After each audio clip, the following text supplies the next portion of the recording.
Steno Wale Babu welcomes you.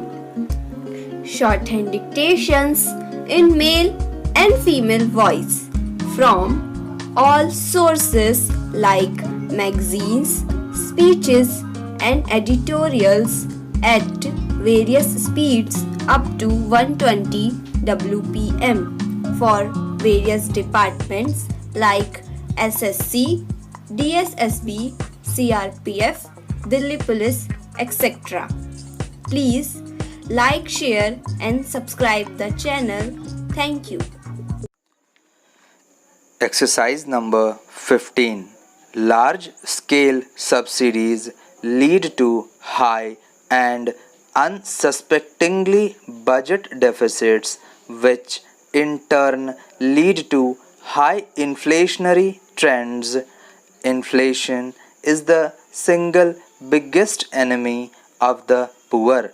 It drills bigger holes in the meager daily budgets of the poor than can be filled by across the board subsidies and their present inefficient delivery mechanisms.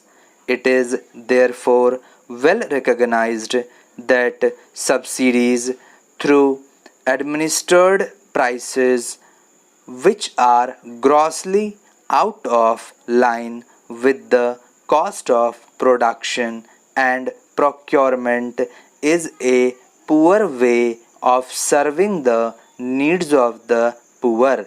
Not only the center but also many state governments belonging to different parties have realized the need for prudent subsidy control for steady economic growth.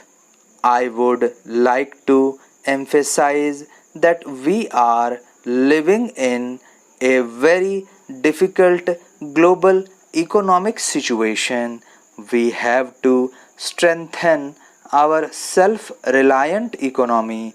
We have to show to ourselves and to the world that India can put her fiscal house in order through deficit reduction. My government's philosophy on subsidies is that they should be limited to those who are poor and needy, whereas others should pay for what they consume.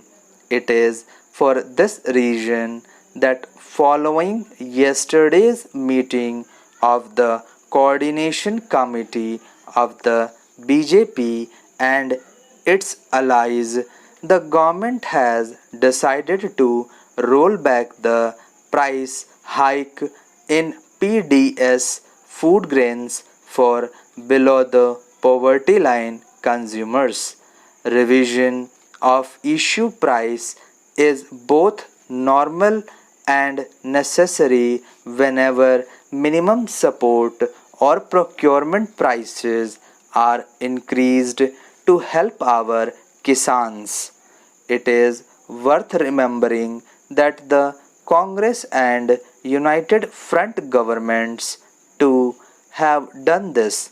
For example, PDS sugar price was increased twice by the previous government in the same year 1997. It also increased urea price by 10% in 1997. However, PDS issue prices for wheat and rice were not adjusted since 1994, even though procurement prices have been raised sharply, for example, by 66% for wheat.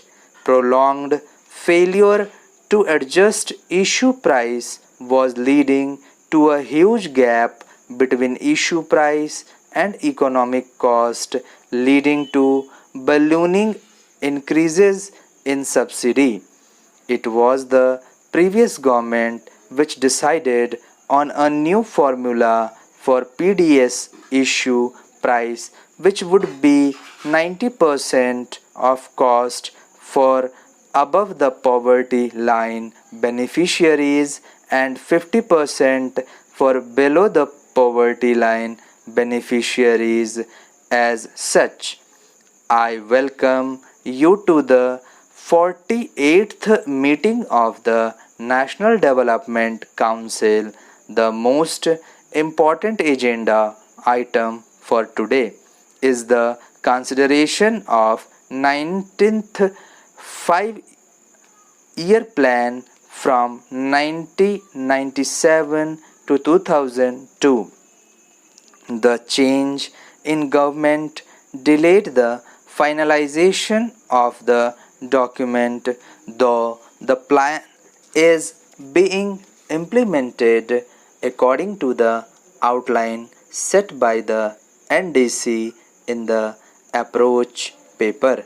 My government firmly believes in maintaining the continuity of the developmental process, and it is in that spirit that we have continued with the progress of the ninth plan.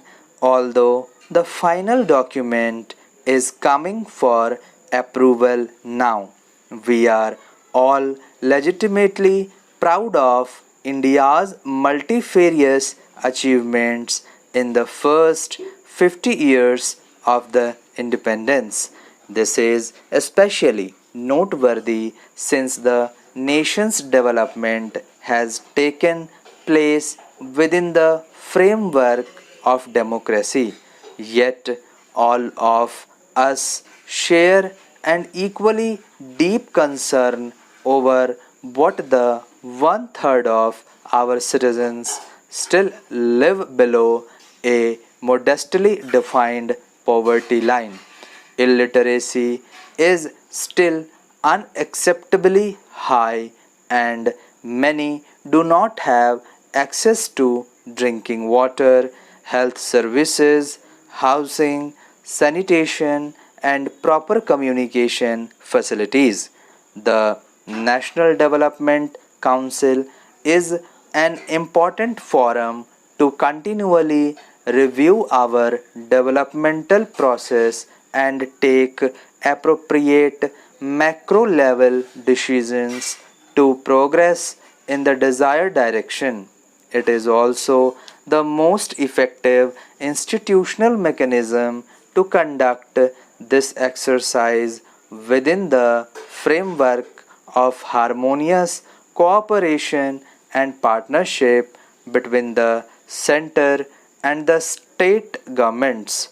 Our collective commitment to the people of India is that we will eradicate poverty, full employment, build a strong economy, and create the right conditions for the full flowering of our national genius. For this, we have to speed up economic growth. The ninth plan must catalyze our efforts to achieve these goals in a substantial way. We must make significant headway in building a sound social and physical infrastructure. We must double our food production in the next 10 years to feed our ever increasing population. We must simultaneously take effective steps to check population growth, an area that we have neglected so far. We need to use information technology in all areas of our national life to generate prosperity and lay the foundation for India's emergence as a knowledge driven society in the 21st century.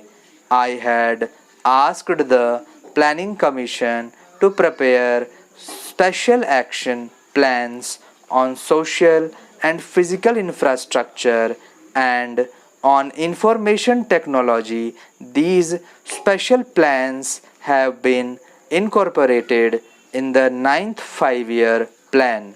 The plan document before you details the program of action that will set the tone of development in the next century for the people of India.